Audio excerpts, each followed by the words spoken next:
World Financial Group offers entrepreneurs from all backgrounds the opportunity to start their own business on a level playing field. Dr. Yana Woodhouse, receiving the WCM Wall Street Pioneer Award by the United Black Wall Street of America, Inc., is one of those entrepreneurs. I see WFG and TFA as a place where African Americans with an entrepreneurial mindset can flourish. And the bonus, we help families and serve the communities across the country. To learn more about us, go to worldfinancialgroup.com. We are the sons and daughters of the soul.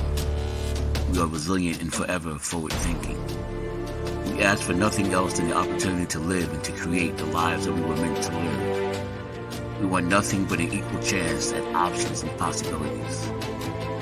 The same possibilities and options to live out our potential as our fellow man. We want to be heard, understood, and expressive in our reality. We are the future. We are the creative. We are here.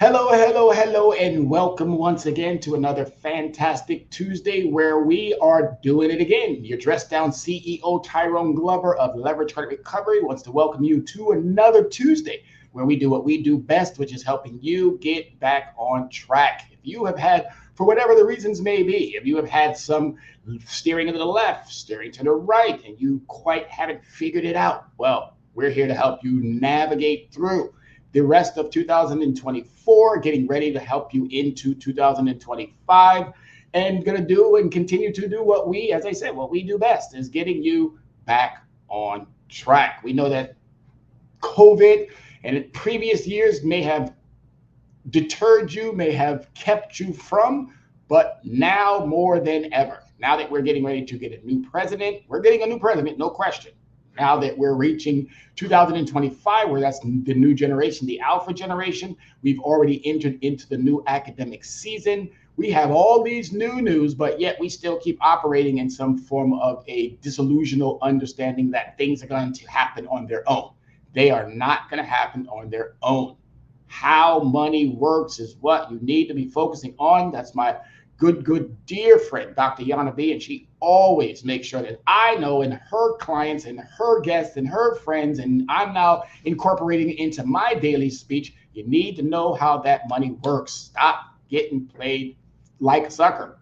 Stop. And she's got a great series of books out there, but I'll talk about that in a little bit later. But thank you for giving us the time, making the time to come out and do what we do best. And if you haven't already, you know that device that you have in your hand. You know that device. Make sure that you are sending out a link, sending it to your friends, colleagues, family, passerbyers even.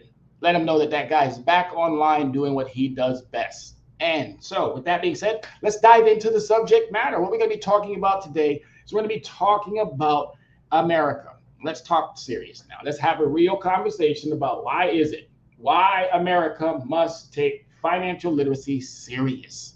This is it's not, well, I may say, yeah, it is disappointing. I was going to say it's upsetting. It is disappointing that we have not fully invested, engaged, did the things that we need to do to make sure that everyone understands the importance of financial literacy. I'm appalled that I grew up absent of it. And now I'm watching even more generations equally grow up without it. And I still don't get it. I still don't have any politicians who have joined me and said, oh, you know what? We need to be making sure that this is a priority. Academia, as much as I love it, as much as I love the opportunities to be in that preparatory stage and helping youth gain that knowledge, we still haven't put it into that space in a manner in which all are benefiting from it. Even our employers. You're talking to a former corporate executive who spent 30 plus years in 19 different companies doing what I do best, which is educating, teaching, honing in on those natural skills that we all have, but yet Even in that space, we still have it. And sad to have to say, too, the preparatory stage, as I just mentioned, isn't doing it. And also higher education is not doing it. You want prepared individuals? You want educated, smart individuals? Well, let's do what we do when it comes to the academia, but let's also do even better in that space of financial literacy. Have to start taking this serious. Kamala Harris, Donald Trump. I don't care who gets in there. I do, obviously, but I don't care who and what and where you vote. That's up to you. But I do have an understanding for both of these administrations. And I know only one of them is going to do the job. But this is not a political show. I'm going to talk about that next week. But this is not a political show. It's a financial show. And guess what? All of that intertwines.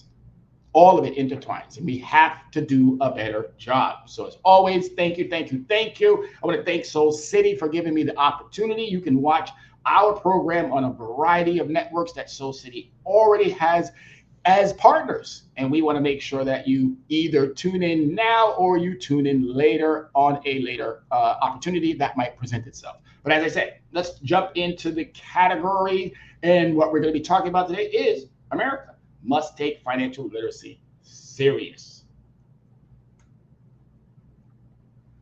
All right, so what are we waiting for? Can somebody tell me? What are we waiting for? Are we waiting for another pandemic? Are we waiting for another administration? What is it that we're waiting for? What is it that's going to finally give you that call to action? Let's unlock the door to financial empowerment together. You need help.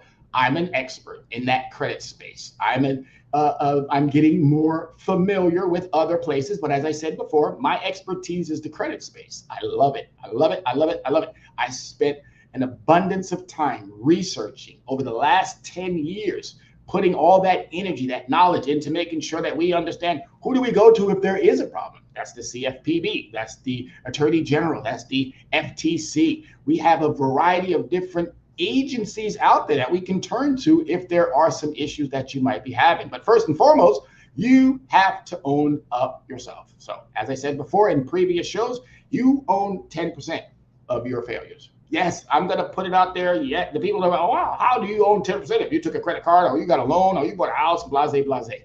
Yes, 10%. Because the businesses and the institutions and these industries out there have taken advantage of you, and they've taken advantage of you for quite some time. All right, quite some time. If you knew what if we all knew what I know now, we would not be in this position. So I'm telling you, own up to 10%. You'll probably feel a lot better about your circumstances. 10% is all I want you to own, because that 90%, oh, I can explain that to you so well. I can explain the 90% of what has happened to you is not yours to carry.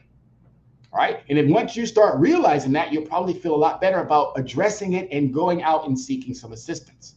Yes, 90% of what has happened to you financially is not your fault. Don't believe me? Call me. Don't believe me? Erykah Badu has given everybody permission to call Tyrone. What you waiting for? Should be hearing that phone ringing right now. But I'm in the show, so I better not hear that phone ring.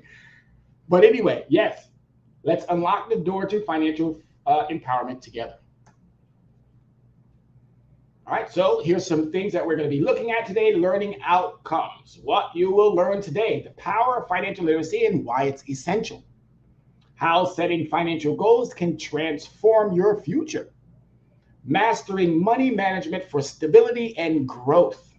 And applying financial knowledge to long-term success. And why do you need to start now? 5 little simple things that we're going to be discussing today. 5. That's it. Easy peasy breezy. And I hope that you walk away with a knowledge and an understanding that you are going to have to do more. You. Stop thinking that the United States government is going to continue to keep handing out. It's still going to do its part, no question. And for those who have already started to prepare themselves, oh, you know how easy it's going to be for you to get what it is that the United States government is going to be passing out, going to be giving out. And again, there's going to be some red tape. There's going to be some denials. There's going to be a whole bunch of stuff. But if you are already prepared, I'm telling you now, you're going to set yourself up for success. Don't take my word for it. I'm telling you, but I guarantee you, when you get ready to buy that car, when you get ready to buy that house, when you get ready to move into that new apartment, when you get ready to make or orchestrate any type of financial obligations that you're going to have to fulfill, if you are already prepared, they're going to give you what you need. But you got to get in front of these mishaps, mistakes, and as I said, your portion of ownership. All right, so understanding financial literacy. So these are important categories, important topics that I want you to walk away with. Unlock the power of financial literacy. Financial literacy is more than numbers. It's about making informed, effective financial decisions. Without that knowledge, without that skill set, guess what? You leave yourself vulnerable. We have to stop doing that. You leave yourself to the predatory industries. And unfortunately, sad to have to say it, but this is my now educated understanding that they're all predators. Yes, you have your third-party predators who will charge you thousands of percentages, and then you have your first-party predators, which are our banks, our financial institutions, sad to have to say it, higher academia, our employers. Those are all predators. Sad to have to say it, but it's true. If you knew what I knew, and some of you already feel it, you've experienced it. Let me ask you this question. When's the last time you had a job performance review? When's the last time your boss or the individuals that you work with literally honestly gave you an increase that not just exceeded or not just met the standard of living, but exceeded the standard of living? Didn't we just have a partial union strike here that shut down the coastal ports? Didn't we just have that? And it's surprising that union or those workers haven't seen a union or new contract since the 70s, 77, if I'm not mistaken. Come on now, really? How do people work that long without getting that small little piece of what they are adding to the profitability of these companies? I just don't understand it. Let me stop saying I don't understand it. I do understand it. I understand it probably better than most. And that's why we have to now get in front of these situations and rectify it prior to us moving into a brand new generation, a brand new year. If we start doing now, by the time we get to December and January, you'll be set. And I have a little bit of a pre-Christmas gift and a pre-Thanksgiving gift for all of you as we reach towards the ending of the show, because I'm going to tell you some stuff that you need to know about what you should not be doing this holiday season. Okay.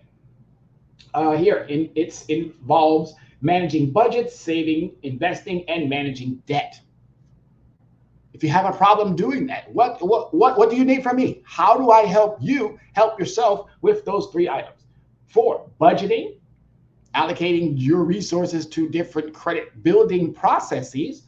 Savings. I'm not a big saver as far as the word is concerned, because I know what the banks and the financial institutions and all of those who are asking you to save, what they're really doing with your money and only giving you back a small piece. This is why we have this anger in our country right now. This is why we have that disillusion about, we should or the government should be doing more. No, you should be doing more. You should be doing more, making sure that your bottom line is being met based off of how you understand how that money works. Investing. Rich people invest, poor people buy. Now, think about that. Rich people invest, they make their earnings off of investment. Poor people like to go out and spend that money.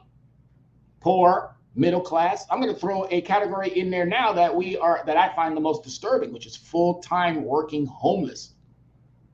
Don't even have a residence. They're full-time workers and they don't even have a resident.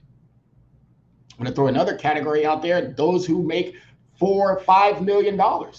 That used to mean something. Today, you can blow that in a heartbeat. All right, managing debt. Debt is not hard to manage when you have a system. And here's another great one from my good colleague, friend, love this lady, Dr. Yana B. If you don't have a plan to succeed, you have a plan to fail. All right. Those who understand financial literacy navigate complex financial systems with confidence. I am so assured that what I'm doing right now is only going to set me up for future long-term investment opportunities that are going to come because I've done my homework. I've done my part. I'm an independent studier who doesn't mind putting themselves out there, because I can tell you right now, I'm going to shoot real high. 98% of the information that I'm given to has been researched, it's been proven, it has a success track record, and it's up to you now who need it more than ever to start reaching out. Call Tyrone. Financial literacy is not a luxury, it's a necessity in today's economy. Trillion-dollar economy. You see this grade right here, folks? This is grade due to wisdom. I used to always think it was grade because of other means, but this is wisdom. I can tell you right now, wisdom. And I love being the age that I am. I'm actually looking forward to even getting older. As long as the good man upstairs is going to allow for me to do what I need to do, keep me healthy, keep me sane, keep me in my right state of mind, I'm going to continue to keep messaging information to those who need it. And I love being in my workplace, which is this one here, and also equally in that academia space that I've also been provided while I moved back to Yonkers. It's been a wonderful experience. I cannot thank those who have given me the opportunity enough, and I cannot thank the creator for even making sure that even the words that are coming to you right now, that's not from me. I'm not having a script here. That is being pushed into that head, coming out that mouth from someone who is much greater and more powerful. And that's why I know my deeds are what's going to be my main reward. This, what I do for individuals, I don't look for a reward for my consumer or my clients or anyone. I know that because of my deeds, that's going to be my reward. And I'm looking forward to it. So again, it's not a luxury. It is a necessity in trillion-dollar economies. And I'm old enough, as I said, this gray here is old enough to tell you, I've watched $100,000 economies. I've watched $1 million economies. I've watched $1 billion economies, and now being in $1 trillion economies, and you don't know how money works? What is wrong with you? Ask that question to yourself when you're looking at this again, when you're reviewing, and hopefully you're in session right now, catching this information. If you don't know how money works, that is on you, no one else. All right, here's a quote that I love. With knowledge comes power, and with power comes financial independence. Take that for whatever you need, but knowledge, all right? Knowledge comes power, and with power comes financial independence. So make that grow, folks. Start planting. Well, we're planting the seeds, and we've been planting the seeds. How much growth are you going to get? Are you watering it properly? Are you adding the necessary nutrients, vitamins? Are you doing that part? Just like you take care of that body, you have to take care of your finances. All right, so why financial literacy matters. The importance of financial literacy. So one, empowerment, enabling individuals to take control of their financial destiny. I love the fact that Destiny's Child, well, the two of the members from Destiny's Child who introduced Kamala Harris at that Houston, at that Houston rally, again, destiny. Who is going to fulfill your destiny? You are going to, with the assistance, with the help of others. And that's how we build this community into a stable, financially well-informed community. We have to now get in front of these circumstances. There's no ifs, no ands, no buts about it. Number two, avoiding pitfalls helps prevent financial mismanagement and protects against economic pressure. Pitfalls, they are going to happen. They are going to happen. But if we can avoid the ones that we purposely put in our way, then guess what? We eliminate the thing that I like to call self-sabotage, and we focus on that growth. But a lot of us, unfortunately, we're sabotaging our own efforts. Sabotaging our own efforts by one, not voting. Sabotaging our own efforts by voting for, number two, by voting for individuals that do not have your best interest at hand. Oh yeah, as I said, not a political conversation, but it's all intertwined. It's all of it. Your mental health is intertwined with your financial health. Your financial health is intertwined with your physical health. Your physical health is intertwined with your political health. Your political health is intertwined with your business health. Your business health is intertwined with your academia health. There is all of it plays a role. And the more that you understand how they intertwine and intersect, the better you are going to be prepared for whatever may come. Breaking the cycles for marginalized communities, it's a way to break free of poverty. I'm 58 years old. I grew up poor, married into a very good situation, got divorced, lost all of what I had, gained it back, lost it again, gained it back, and now I'm fully on a road to financial success. Yes, the ebbs and the flows that come with that. But now I understand that credit itself is a rocket ship, and we need to make sure that those industries that I gave light to earlier, CFPB, the Consumer Financial Protections Bureau, FTC, which is Federal Trade Commission, the Attorney Generals, we got to make sure that they are working for us and not against us. I came to find out that also Congress, the laws that they pass, the opportunities that they get from us to be our representatives, and yet they're still not living up to their true potential. Well, you know what you got to do. You know what you got to do. Got to vote them out. Got to put some individuals in there who are going to be our representative and not be the lobbyist representative. All right. Wealth building. Financial literacy equips you to build and pass on wealth to future generations. If you think about going back to the going back to the past, there were 6 generations. We're getting ready to now have the 7th generation, and wealth has not been passed down to a variety of ethnic groups. And that is, in this particular situation, at this particular time in our lives, is appalling. Every single one of those generations who have come before us, they attempted to do their part, and some didn't. But for the most part, we've watched growth, but that growth has found itself in the hands of the few while the many suffer. That has to change, and it has to change today as we move into that next year and that next new generation. Cannot keep going on with the same old understandings. Got to break those cycles. And here's another quote for you. The more you understand about money, the more empowered you become to shape your financial destiny. That's it. You shape your financial destiny, not anyone else. You. All right. So setting financial goals, the power of setting financial goals. Financial goals provide clarity and purpose in managing your money. All right. They provide clarity, knowing that you have a bill coming up, sitting down at that due time.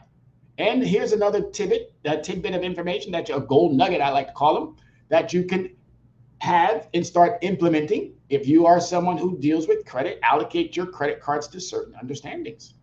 That's a great way of budgeting instead of sitting down writing out a budget sheet. But if that works for you, whatever works for you. Our job is to give you suggestions. Your job is to implement them. And then we come together and we start course correcting where necessary. All right. To help you turn dreams into achievable milestones. Achievable. What, 6 months from now, a year from now, 2 years from now, 5 years from now. These are the goals that you should be setting. And when there's a mishaps or a pitfall or something that gets in the way, well, again, reach back out. Or if you are able to course correct on your own, well, guess what? We do it with our students. When our students get upset, we do it with our children. When our children get upset, one of the things that I learned from a family member about not course correcting, but self-regulating. That is something that we must teach our children, to be able to self-regulate. Why are you getting upset?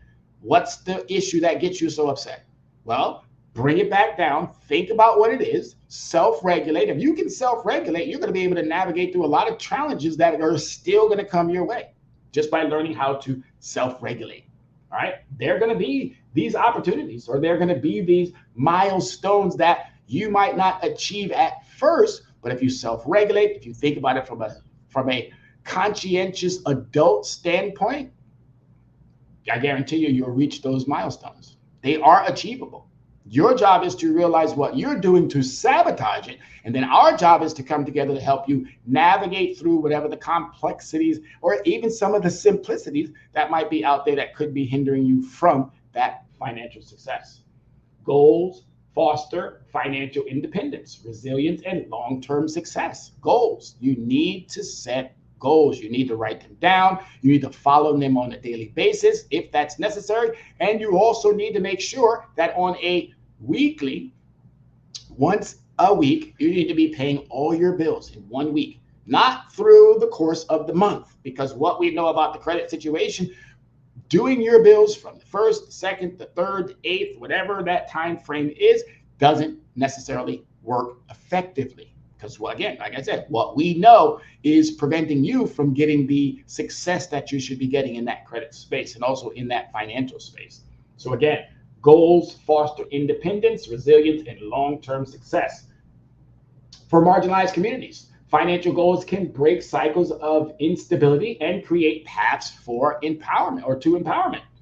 Yes, we need to be empowered. And these positive conversations that I'm having with you, hopefully they are empowering you to make that move in that direction of financial stability. Make that move in that direction of financial strength and financial health. You need more of what we are providing to you. You need it on a daily basis. You need someone to sit down with you to motivate you. The same way I motivate my students, same way I motivate my day traders and my future entrepreneurs, the same way I motivate my nephews and nieces, the same way I motivate passive buyers. Yeah, you look at me all the time. You're like, wow, I mean, it's so amazing to walk down the street and just people just stare. And I'm always wondering why they stare. Well, I walk with a different understanding. I walk with, obviously, God as my lead, but I walk with reassurance. I walk with confidence. I navigate my spaces with knowing that I can versus I can't. All right. I say it to my students all the time. I know we have a variety of different ethnic groups, but are we Americans or are we Americans? Well, last time I checked, we are Americans. So let's get it done, folks. Let's get it done. And a call out to you, big dreams, plan wisely and achieve more. That's the call out that I'm giving you. Big dreams, plan wisely and achieve more. That's all you got to do. That's all you got to do. All right. So the process of setting goals, real simple. How to set and achieve financial goals. Right here. Step 1, define your aspirations, retirement, savings, or investment. What is it? What is it? I tell everybody first and foremost, if that money is not coming in, as my nephew and I love to say, if that bread, got to make that bread. If that bread's not coming in, first and foremost, you have to find out how. How do you make sure revenue, income is coming in? That's got to happen. The average millionaire has 7 streams of income. 7. The average worker has 1. So you will never be a millionaire unless you can figure out to get 6 more streams. But we're not asking everybody to be a millionaire. We want you all to be, well, if you want to be a millionaire, heck, be a millionaire. But we're asking for comfort. We're asking for freedom. We're asking for stability. Is that too much to ask? So you have to decide, define the aspiration. Is it going to be a retirement understanding? Is it going to be a savings understanding? Is it going to be an investment understanding? Those 3 are all reasonable to a degree, because we already know that those who are retiring, sometimes they got to go back to work because they found out that, oh, those investments that you were putting that money into, those 401ks, those 403bs, those Roth IRAs, those CDs, those investment companies and institutions out there, we found out that they're not doing all that they were supposed to be doing. So that leaves you at 65 and 70 now thinking, wow, I'm now on a fixed income, when that income should have been growing over time. That also would have allowed you to retire, and it still kept growing while you were in retirement. I only know these things because I've partnered with people who know it better than I do. And I never take their information and call it my own. I always make sure that every single person who reaches out to me and they have a question for me that I can give them general information to, but I always make sure that they are passed on to the individual that is more suited for that particular understanding in that conversation. I'm a credit guy. I'm now a day trader. I'm now a leveraged investing guy. So my space is completely different than that insurance space. It's completely different than that investing place or that investing space. It's completely different than that tax space. So you got to have like-minded individuals that are about your financial stability, but we all can't be doing the same thing. We can, but it's nice to be able to hone in on your specificity, your talent, your niche, which we all have. Every single one of you have a talent, a God-given talent. I want you to start exploring that as you navigate through this year or the ending of this year. By next year, you should know your niche. You should know your special talent. And if you don't, sit down with me, sit down with somebody that you trust, and it has to be a trusted body. It can't be just somebody who's going to just placate, give you what you want to hear, and then leave you to the side. No, ask my students, ask my clients, ask anyone who's ever done business with me. Am I always still there regardless of your time frame? But you have to be committed. I can't be committed for you. I can be committed for my role, and you have to be committed for your role. All right, number 2, break them into specific, measurable, and time-bound objectives. That's not hard. I heard in school they still teach the SMART. All right, if you don't know what SMART is, go Google it. Google SMART and see what it gives you. All right, so again, break it into specifics. Don't keep thinking that you can do this on your own. You can't. There is no way. You need that assistance. You need that help. And most importantly, you need that motivation. You need that drive from those who see your potential. My students are amazing. No matter how much they curse in school, sorry, but that is too funny.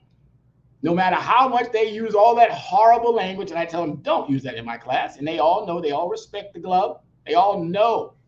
And it's really important that we ourselves get into that understanding. But you're going to need help. You're going to need that assistance. So make it, again, break it into specifics.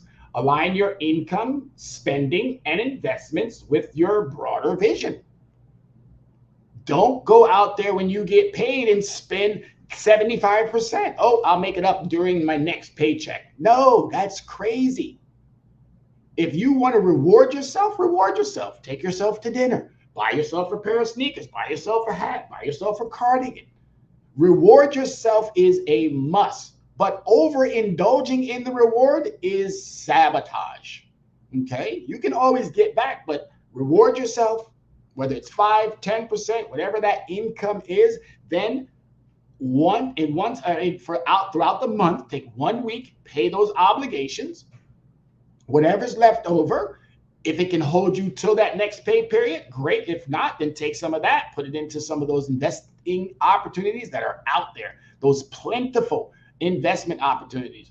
As I said, I'm someone who watches the crypto market. Again, taboo topic, taboo subject matter for those who don't understand it. But I can tell you, I've watched crypto, or I've been in crypto since 2021. If I told you what I had, you'd be like, what? Yes. What? Exactly. What? Those who don't understand it, I get it. Totally with you. I used to be one of those. But when you understand how markets work, when you understand how the behavior of markets, and they all do the same, they go up, they go down, and they go sideways. And when they're going sideways, your job is to look for another opportunity. It's not just to sit there and watch it. That's another thing that we all have to start learning, how those markets work, and they work to your advantage. I'm going to give you a little bit of a tip. Don't get in front of the markets. Don't think that you're predicting the markets. Here's a great one for you. Make sure that you are following the markets. You're not big money. You don't have deep pockets. You don't have the resources that a financial institution may have or a hedge funder may have. You don't have those inside information that moves the market. You're a minnow. All right. The minnows should be behind the big fish. All right. Don't get in front of the big fish, because guess what's going to happen? You're going to get eaten alive. But again, as I said, align your income with your savings, your investments, with your broader vision. Adjust and revisit your goals as life changes. And trust me when I tell you, them changes are going to happen all the time. All the time. Life is going to throw you so many changes, and it's best to be prepared for, knowing that you have the skill set and the ability. So when something comes, it's not an immediate breakdown. It's not an immediate, oh my God. It's not an immediate, woe is me. It should be, oh, okay, let me check that off. Okay, got this. You got this. I do a lot of my, and I'm going to say educating in a coaching manner. So I motivate, I keep you so engaged in what you must do for yourself that failure is not an option. If you understand it is not an option for you, I understand it's not an option for me. So I need to get you on the same team, because ultimately all good teams want to do one thing. They want to win championships. And it's now time, ladies and gentlemen, for us to get that financial ring, for us to walk around with the, hey, if you need 5 of them on the finger, but you need to start looking at how you're going to better your financial situations. And these are just some of the smallest steps that you can do. All right, here's another quote for you. Financial literacy isn't just about dollars and cents. It's about gaining the freedom to live the life you dream of. Okay, think about that for a second. To gain the freedom to live the life you dream of. There's a candidate out there right now talking about freedoms, the freedoms that we are about to lose if another candidate gets in there. Come on now. Is this not Sunday? And I feel like I'm preaching, but hey, maybe we need a Tuesday service as well. All right, so mastering the control with money management skills. Take control with money management skills. All right, money management is the art of controlling, allocating, and optimizing your financial resources. All right, think about that again. Money management is the art of controlling, allocating. I talk about allocating your resources all the time, allocating those financial building tools. There's only one financial building tool known to us. Say what you want. Those experts, gurus, I've already asked them all. Join me on the show. Any one of you, join me on the show. Let's go back and forth a little bit. You'll probably walk away with, dang, that brother's smart. That brother's intelligent. I've called them all. Congress, or I've asked them all. Congress, asked our political leaders here in Yonkers, asked our academia professionals at the Board of Education, asked the the state of New York. I've asked all. Come join me. Have that nuanced conversation with me. No takers yet. Why? Are they nervous? Are they scared? Am I going to say something to put them on the spot?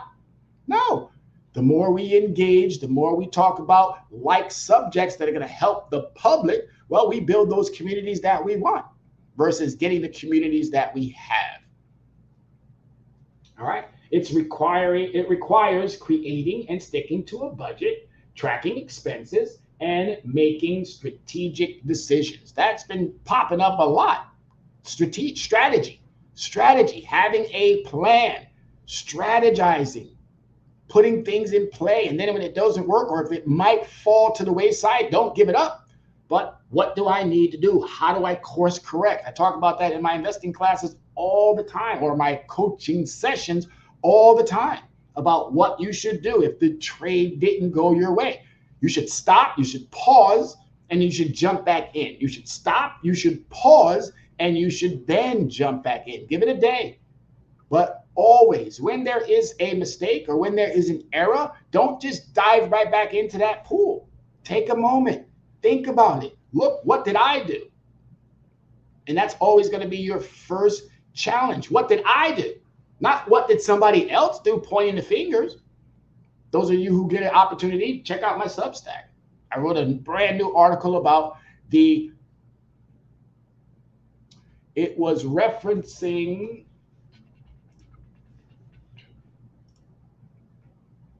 the men, how men have really, again, taken a back seat to some of their responsibilities. Men, I'm a man, so I can talk about men. I can be just as transparent. Men and the grievance mentality. Yes, that Substack article, I think it's important. Everybody, go to Tyrone's Substack. You can find it online. Find my Substack. Men and the grievance mentality. Oh, some of y'all might get offended, and it's okay. Some of y'all got offended at President Obama when he said something about black men. Don't get offended. Realize that that might be you, and it's okay. It is okay. That means that you're growing up. That means you're maturing. That means you're okay with taking some form of criticism from those who might know a little bit about being a black male or about being just a male in general. This grievance mentality has to subside because it's festering and it's infecting our youth. That must stop. But check out that Substack. On point. All right, so again, it requires creating and sticking to a budget, tracking expenses, and making strategic decisions. None of those three things are challenging, but if you don't know how to do it, of course, it becomes a challenge, no question. Mastering the psychology of money helps avoid emotional spending and promotes long-term security. That's a no-brainer, but unless it's being said, it's not a no-brainer. Unless it's being told, it's not a no-brainer. Unless you are willing to walk away with that understanding, it's not a no-brainer. All right? Emotions are our biggest problem.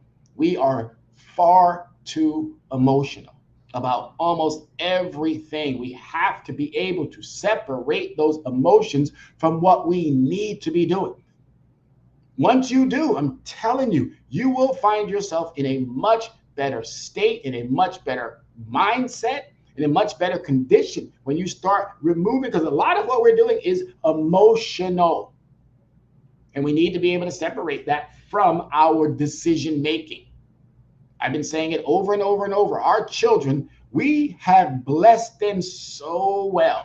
We have blessed our children so well that they have given up on all sense of decency.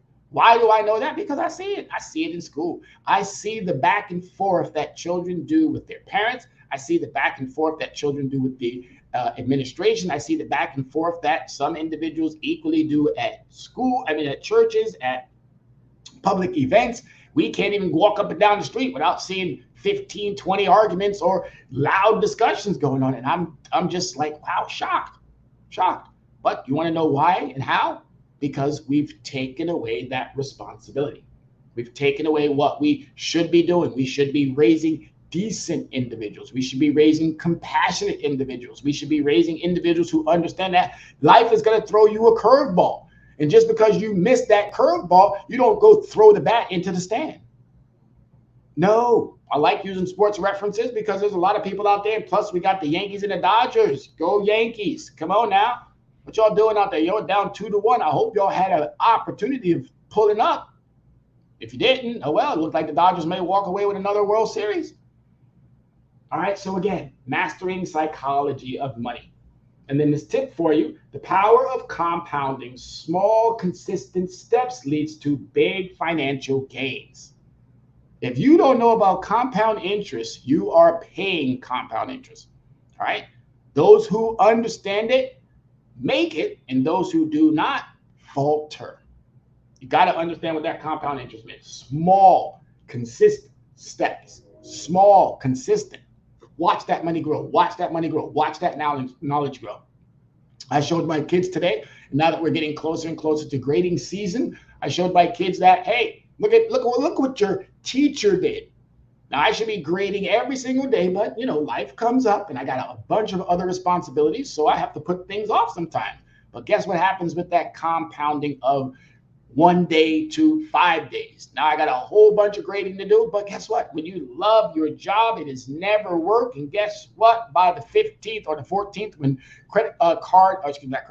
when report cards are due to be distributed, guess who will have all them grades and everything will be on point? Yes, your guy right here. So I put this graph together a little bit, and it says well-managed budget breakdown. So 20% savings, 30% investing, and 50% daily expenses. You can break this into however you choose to break it down. That's up to you. You can break this into whatever and however, but if you don't know how to, get with those who do. Stop thinking you know it all. When it comes to this space, we are oblivious.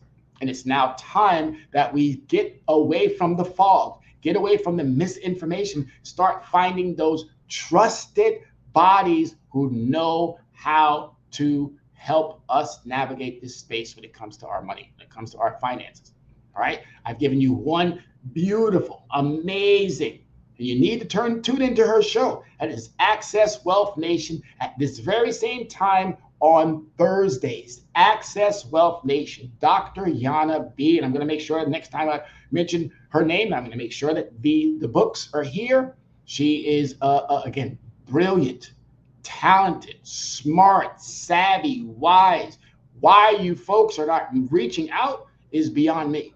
But now that you have that name, I hope it's starting to resonate in that head. I hope you're starting to think about, oh, you know what? I could be doing some good. And I hope that it does help you with now that you have a name. So put a face to that name. Start tuning into that show and also reach out. Anaj Enterprises, the business. So again, I could be talking about her all day. I could do a show just on her. Matter of fact, we're going to do a show with her. All right. So building resilience with money management. Why money management matters. Resilience protects you from falling into financial hardship. When you're resilient, when you know exactly how to navigate that space, you become resilient. You become that like a sword. A sword gets hard, it gets crusty, but that's rebuilding that skin. And yes, that area might be a little bit tender because it's healing, but once it's healed, it becomes resilient. That's not, I mean, life is going to give you challenges. What you do with those challenges are up to you.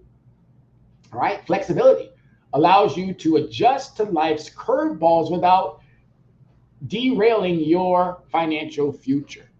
They're going to come ups and downs, ebbs and flows, goods and bads. It's all going to come. Your job is to be flexible enough to move through those challenges. Navigate, and yeah, you might get paused for a little bit, but the daylight is going to come. That hole is going to eventually get filled in. That seed that you are planting today is eventually going to be a bush. It's eventually going to be a tree.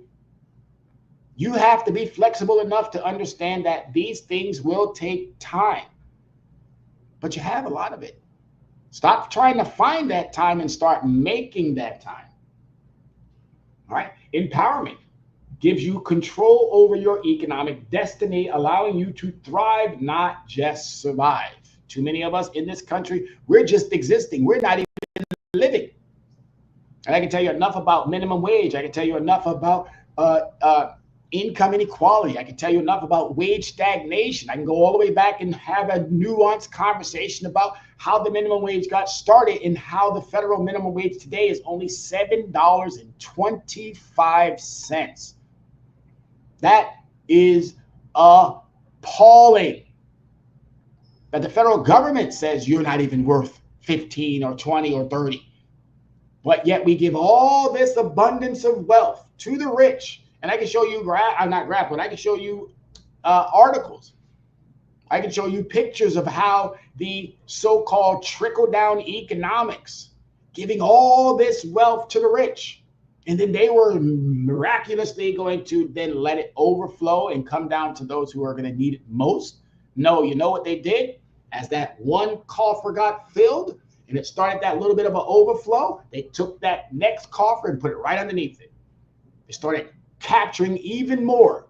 Once that overflowed, they took another one and put it underneath that.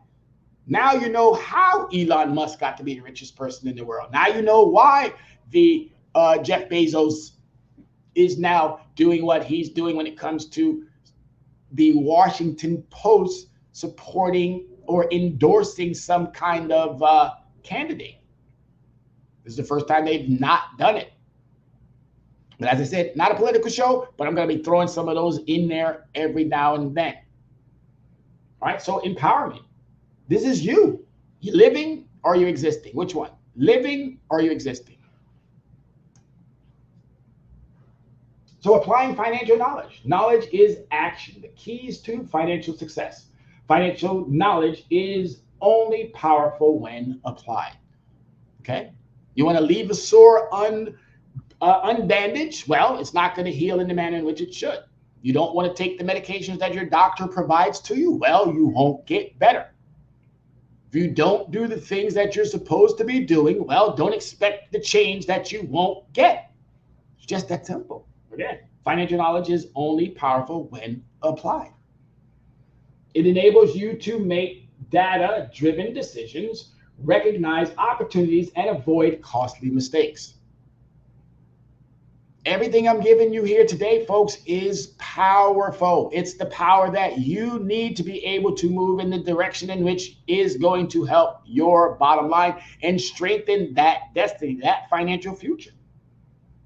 Applying financial knowledge means actively shaping your future, not being passive, a passive bystander. Woo, that one hurt. Because too many of us are. Too many of us don't really think about our finances until we run up on a situation. When we get in front of that car dealer, when we're filling out that application to get that apartment, when we're thinking about buying that home, when we're going to college, which I was shocked to find out that, again, some of my students came to me and told me, hey, I'm going to have to put it off for a year. I'm going to have to put it off for 2 years because our financial situation isn't that. Well, guidance counselors, I'm now going to task you guys with making sure moms, dad, caregivers, loved ones also have that financial understanding so that when their kids are seeking out these academic facilities, that they also get in. Not just get in because of their grades, not just get in because of whatever those circumstances that might allow them to get in there, not even to have to take on mounds and mounds of student loan debt, but being able to make sure that mom and dad are there, caregivers, loved ones, someone who has that financial wherewithal, meaning that good credit to allow them to get in there and do what they need to do. Higher academia is a must. Let's get that box checked off. I talk a lot about investments or day trading or leverage assets. I talk a lot about that, and I made it abundantly clear to all of my students. No matter what you do when it comes to your money, check off those boxes, because you do not want to be in a conversation with someone that's talking to you, talking about, well, I see that you are a great candidate, but how come you did not?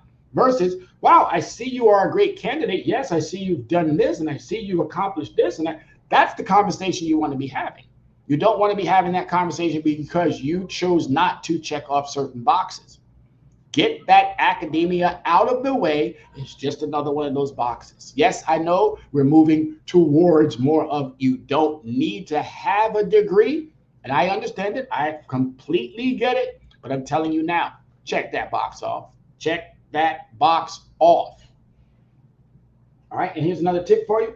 Knowledge applied leads to greater control, independence, and wealth building. All three of those is what you should be focusing on. You should be focusing on having a better control over your finances. You should be independent when it comes to those decisions about how your finances work. And you should be building wealth. You should be building wealth in trillion-dollar economies. You should be building wealth.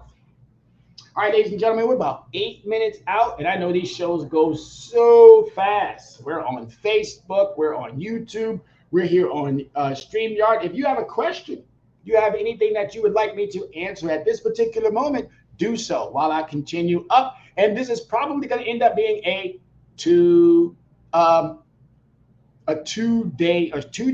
meaning this Tuesday and next Tuesday, we're going to wrap it up. All right, because I know I do a lot of ad-libbing in between the slides, but guess what? This is necessary. So I don't mind extending it out to another week to conclude this. And then we'll be ready for the upcoming week, meaning the week right after that, for another brand new show. So if you have any questions, concerns, anything that you want to throw out there right now, please feel free to do so. And I'll be more than happy to answer those questions for you. All right.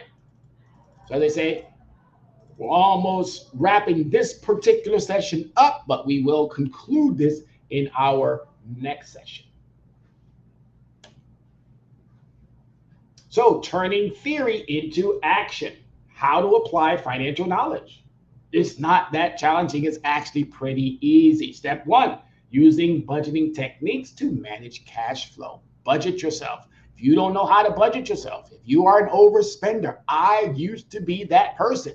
Oh, I would get my money, especially when I was younger. Oh, I know they're going to come ask me for it. Oh, you got the job. And oh, my friends used to ask me, my foster parents used to ask me, everybody, oh, because you got that money. You got that money. Give me. So I was one who would go out and spend. And I did that all the way into my 30s, almost into my 40s. Spending because I didn't have control. I didn't have that budgeting technique to manage my cash flow. So I thought, oh, before they ask me for it, let me go out and spend it. Not even thinking about, well, wait a minute. If somebody's going to ask me for my money, maybe I should be asking them, sign this contract and give me some interest back on my money.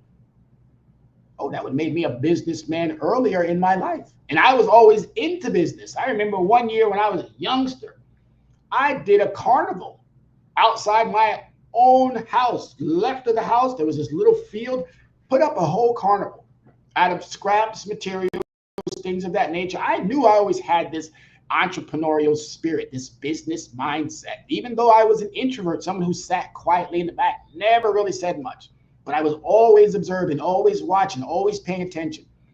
And guess what? I am positioned for this very moment in our history, for anyone who wants to have that information that I have in this brain, in this heart, because it's all about you. I'm going to be fine. My nephews are going to be fine. My parents or my mother is going to be fine. My brothers and sisters, or my sisters now, God rest my brother's soul and my other sister's soul, but my sisters are going to be fine if they get out of their way and focus on the things that I've already been instilling in them. They're going to be fine. And the same thing I'm wishing and hoping for you. All right, step 2, employ investment strategies to grow your wealth. You've got to start thinking about investments. You have to start thinking about investments. You need to go back to those who are managing your money and ask them about those returns. ROI. If you're not getting good returns, that's not you making the mistake. That's somebody who you've entrusted with your money. Believe me or not believe me, it's up to you. But I can tell you for sure, based off of what I've been doing on my own, what I've been learning on my own, you got to get in front of that stuff. All right, understanding tax implications and use them to your advantage. Get you a good tax person. We understand that some of these tax laws hinder versus helping. I'm a single person and I get hammered. I get hammered in taxes. But do you think I stop? No, I understand that I want decent roads. I understand that I want good schools. I understand that I want good libraries. I understand that I want parks that are safe for our kids. I understand that I want electrical infrastructures that work. I understand that I want cell phone towers that do what they need to do. I know that companies get more of our taxpayer dollar than the individual will ever get. We're not welfare queens, but those companies definitely are. And that welfare queens that we should be calling them because of their subsidies, they get way more money than we will ever see or ever get. So come on, folks. All right, those tax implications do, and they will help you once you understand how it works to your advantage. Consistency, align your financial actions with your long-term goals. That's not that hard to do. Align your financial actions with your long-term goals. And if you are unable to do that, I'm here to tell you right now, there's somebody out there that can help you. There's somebody out there that's wanting to help you. There's somebody out there that really wants to put forth and make sure that you understand those things that you need to be doing for yourself. All right, so we're going to, again, as I said, any questions, anyone has any suggestions about an upcoming topic, anyone has any ideas about what we can be doing as we move along, you have carte blanche to let us know what's going on. So we're going to wrap this up. And as we wrap this up, I always like to thank you. I always like to give you the understanding of we are a community, and it's going to take a community to build our successful understanding. It's going to take a community, and Oprah, again, we're going to constantly keep leaning back on some of those words that it takes a community, folks, and it's going to take this community to help you get to where you need to be. So as always, we want to thank you for watching. We want to thank you for tuning in. Drop us a line, but I'm going to leave you with a couple of quotes Financial literacy is the compass that guides you through the complexities of the modern financial world. And to create wealth, you must first educate yourself on how wealth is built. My name is Tyrone Glover, and you can reach me here at 805-428-9424. If the email is leveragecreditrecovery@gmail.com. We focus on our website, which is now being created for the new year, but we use something called Linktree, that's LINKTR.ee/leverage credit recovery. It's got a bunch of our information on there. And we are now in our brand new location, which is at 86 Main Street, Yonkers, New York, 10701. Ladies and gentlemen, as always, students, friends, colleagues, people that I meet in passing by, please tune into this show every Tuesday at 6. Tune into Dr. Yana B's show every Thursday, Access Wealth Nation at 6. And definitely keep us, Soul City Network, in mind because we have great programming. As always, ladies and gentlemen, thank you so much for watching. And as always, be safe, America.